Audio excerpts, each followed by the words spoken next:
des week-ends où tu regardes du sport auto. Et il y a des week-ends où tu le ressens. Monte-Carlo, sur la glace, des pilotes qui jouent leur rallye sur une champ de pneus et un gamin de 24 ans qui gagne là où des légendes ont chuté. Et pendant ce temps-là, en Formule 1, des voitures entièrement nouvelles, des pilotes qui se cherchent et un champion du monde qui roule avec le numéro 1 pour la première fois. Bienvenue dans Freinage Tardif.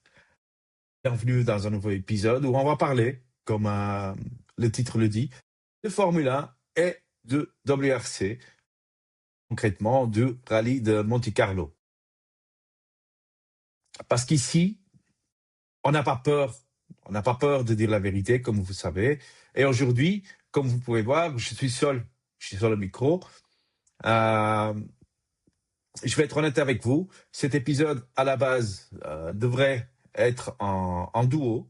Mais parfois, dans un projet, tu dois avancer, même quand tout le monde n'est pas là. Ce n'est pas un règlement de compte, loin de ça. C'est juste la réalité. Pourquoi? Parce que freinage tardif, c'est le travail, de la préparation et de respect pour vous qui nous écoutez. Du coup, voilà, aujourd'hui, je prends le micro et on va parler sérieusement de ce qui s'est passé. Parce que l'actu, elle n'attend personne. Donc, voilà, on va commencer par le WRC, par le rallye de Monte-Carlo. Voilà, comme vous savez, Monte-Carlo, c'est pas un rallye comme les autres. C'est pas le plus rapide, ce n'est pas le plus spectaculaire, mais c'est le plus cruel. Tu peux être le meilleur pilote au monde, si tu te trompes de pneus, tu perds ton rallye en 10 km. Hein. Et cette année, on a eu de tout. De la neige, de la pluie, de la glace, de la boue, des routes qui sèchent et puis regèlent. Un enfer. Un enfer. En vrai. Oui, il y a Oliver Solberg, il gagne le Monte-Carlo.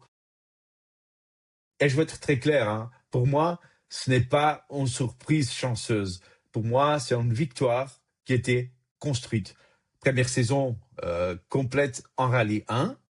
La première vraie expérience en tarmac avec cette Toyota. Et pourtant, zéro panique.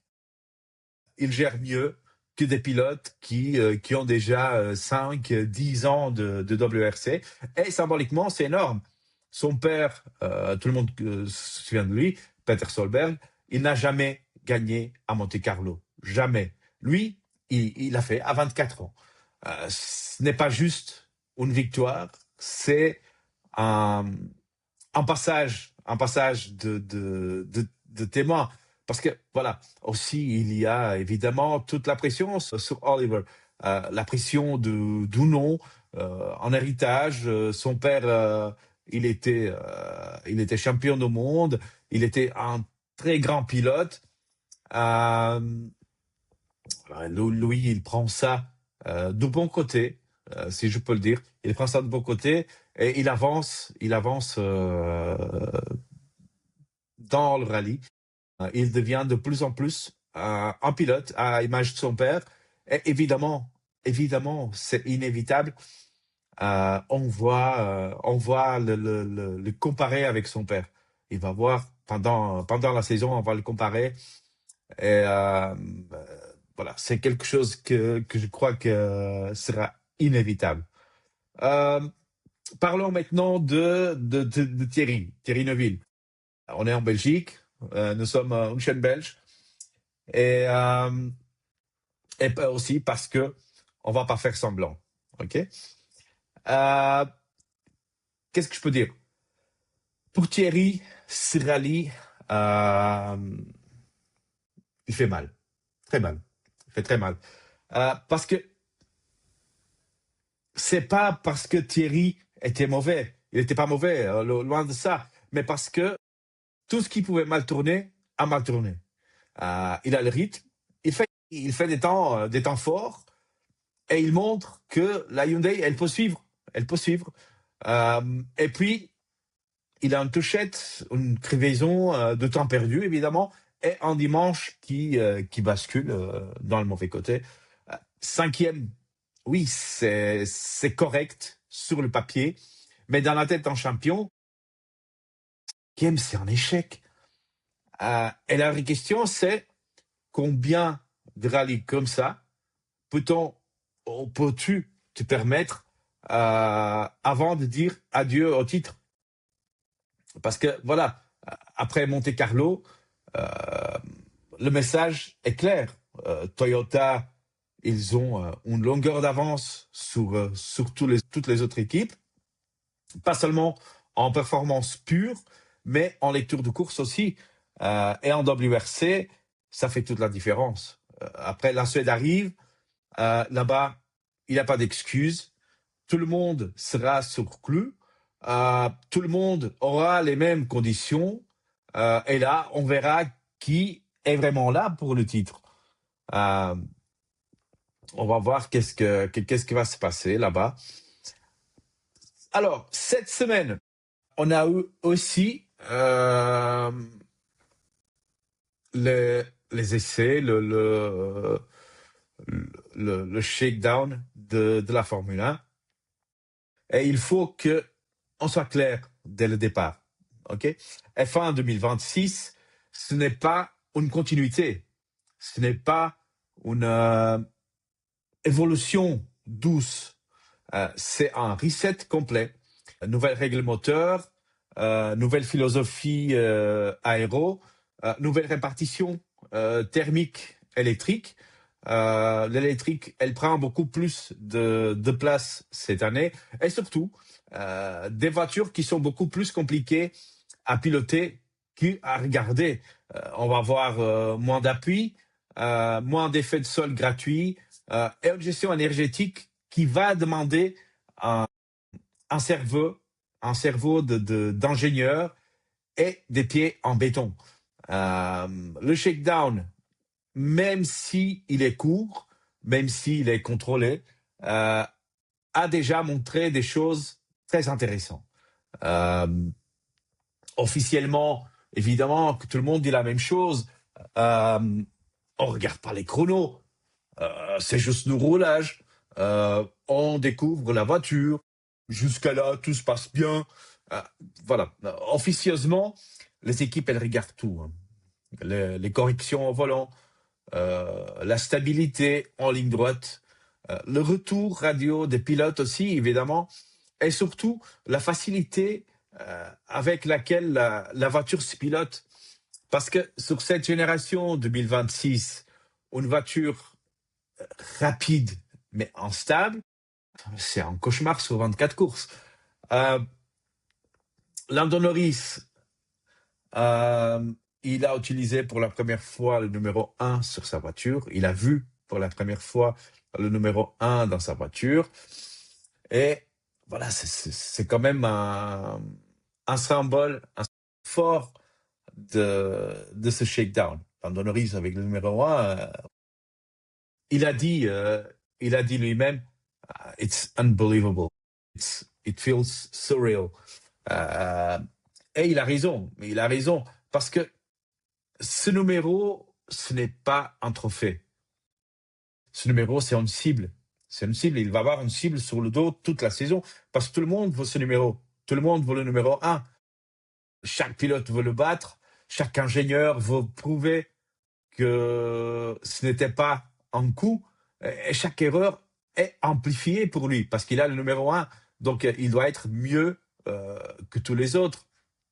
Et Norris, pour la première fois dans sa carrière, il n'est plus le talent sans pas.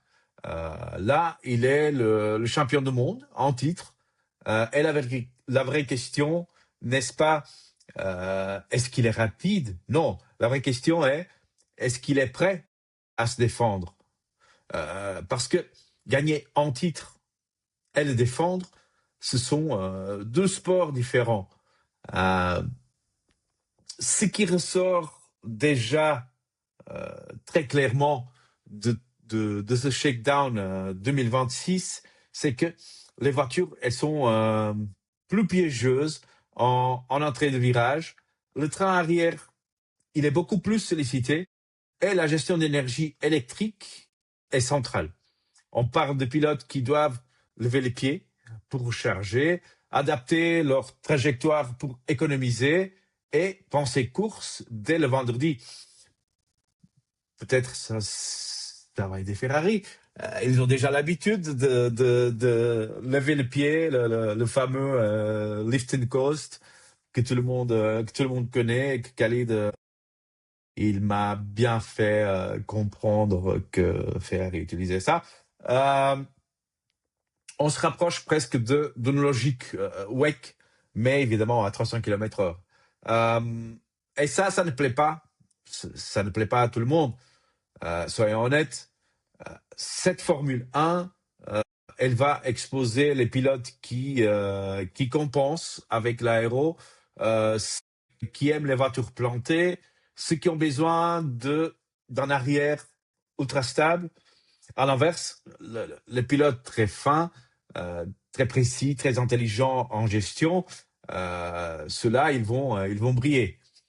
2026, ça sera une saison de cerveau, pas seulement de talent brut. Et ça c'est une énorme différence. À mon avis, on ne le dira jamais assez. Le championnat 2026 se jouera autant à l'usine que sur la piste. Le nouveau moteur, la part électrique dominante, la récupération d'énergie. Certains motoristes, ils sont prêts, d'autres un petit peu moins. Et ce décalage, on ne va pas le rattraper en 2-3 courses. Ça peut prendre un petit peu plus de temps. Et évidemment, des points perdus, on ne sait pas aller le rechercher, sauf évidemment si on s'appelle Max Verstappen, qui en a plus de 100 points de retard du premier, et en dernière course, voilà, on peut être champion du monde. Mais bon. Après, la première saison de chaque air moteur crée toujours des dynasties. On a eu ça avec Mercedes quand on a introduit le moteur hybride et l'effet de sol. Voilà, il y a eu une dynastie Mercedes qui sera le nouveau Mercedes de 2026. On va voir. Alors, qu'est-ce que le shakedown nous a dit entre les lignes, hein? Le shakedown 2026, il nous a dit une chose essentielle. Cette saison, elle va être plus dure mentalement, plus technique, plus frustrante pour certains et plus révélatrice que jamais. On va arrêter de parler de potentiel et on va parler de résultats bruts. Et il aura des surprises, hein. Il aura des grosses surprises, je le prévois.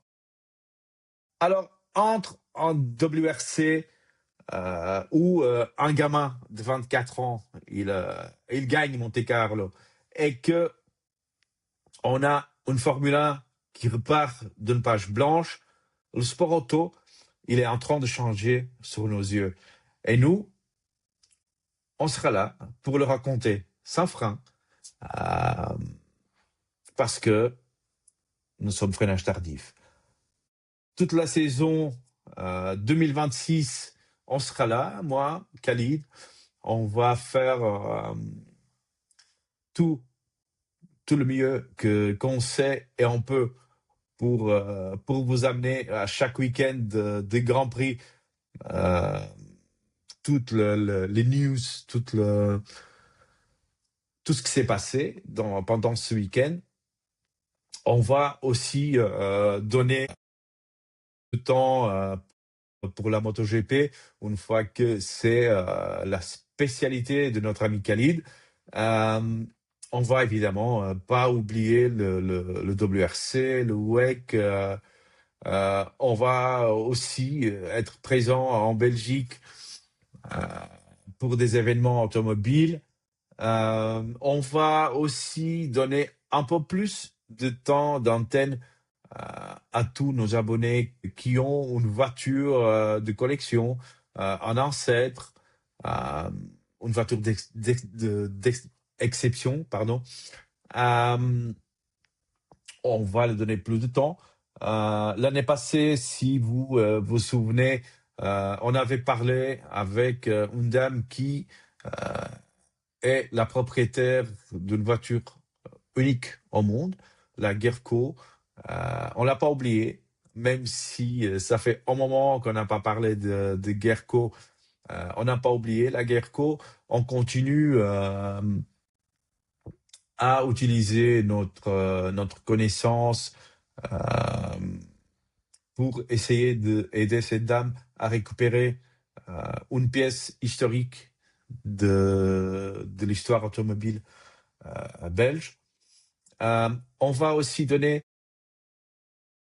de temps pour nos abonnés nous montrer leur voiture, dire pourquoi ils ont choisi cette voiture, quelle est l'histoire de cette voiture, n'importe. Euh, du coup, si vous êtes abonné à notre chaîne ou pas, si vous passez seulement et vous regardez cette vidéo, euh, contactez-nous, laissez-nous un petit message. Ça me fera grand plaisir de vous rencontrer, de vous visiter et faire un petit reportage sur votre voiture, euh, raconter des histoires de cette voiture, pourquoi vous l'avez choisie, pourquoi celle-là et pas une autre, ça fait combien d'années qui vous l'avez ou vous rêvez de l'avoir, euh, est-ce que c'est une voiture qui a une histoire pour vous? Voilà, il y a beaucoup de choses. Là, je suis en train de m'allonger. Voilà, on va mettre la deuxième vitesse sur freinage tardif. On va passer au niveau supérieur cette année. Du coup, voilà. Il aura aussi évidemment des petits jeux concours pendant la saison F1, pendant l'année. Euh, Ça, c'est quelque chose que vous le savez, que nous, de temps en temps, on fait des petits concours. Voilà. Merci d'être là. Merci de nous soutenir, de soutenir notre chaîne. Si vous n'êtes pas déjà abonné à la chaîne, faites-le. Ça nous aide énormément. Et voilà, on se revoit bientôt pour un nouveau épisode de Freinage tardif. Et d'ici là, je vous dis tchuss, à la prochaine.